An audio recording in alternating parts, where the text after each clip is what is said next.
Hi guys, ayan. Papunta po uli kami sa kubo ni Ate Let. Kami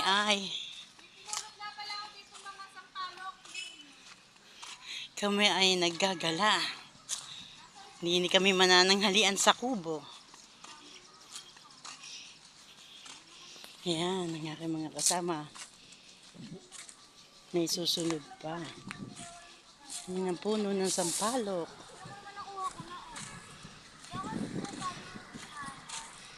Let's go. Let's go. So, huwag mo na kukuha niya yung mga broken. Wow. Don't put the broken. Don't put the broken. The broken fruits.